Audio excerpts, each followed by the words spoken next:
సంతకం పెట్టి మోసం చేస్తే ఏమంటారు? చీటర్ అంటారు. చీటింగ్ కేసు పెట్టాలి, 420 కేసు. మరి చంద్రబాబు నాయుడు మీద, పవన్ కళ్యాణ్ మీద ఈ 420 కేసు పెట్టాలా వద్దా?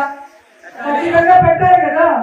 ఎందుకంటే ఈ రాష్ట్రంలో మహిళల్ని మోసం చేశారు, రైతుల్ని మోసం చేశారు, నిరుద్యోగుల్ని మోసం చేశారు, ఆఖరికి చదువుకుంటున్న చిన్న పిల్లల్ని కూడా ఎలా మోసం చేశారో మీరందరూ కళ్ళారా చూశారు. ఆ రోజు ఏం చెప్పారు?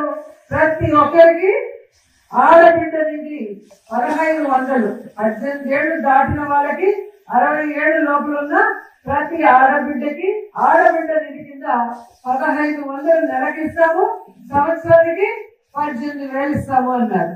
మరి ఇప్పుడు అంటే ఎన్ని నెలలు అయింది? 13 నెలలు అయింది.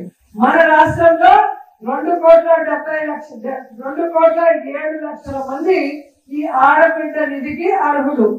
మరి ఈ 2,07,00,000 మంది ఆడబిడ్డల్ని చంద్రబాబు నాయుడు, పవన్ కళ్యాణ్ ప్రతి నెల ఇస్తానన్న 1500 13 నెలలకి కలిపితే 35,100 కోట్లు, దాదాపుగా 35,000 కోట్ల పైగా. మరి చీటింగ్ చేసిన వాళ్ళ మీద చీటింగ్ కేసు 420 కేసు పెట్టాలా వద్దా? పెట్టాలి కదా.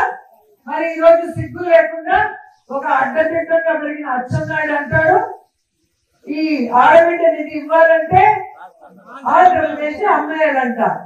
మరి ఇన్నిసార్లు మంత్రిగా చేసిన నీకు, ఇన్నిసార్లు ముఖ్యమంత్రి చేసిన చంద్రబాబు నాయుడికి మరి ఇది ఇచ్చేటప్పుడు తెలీదా?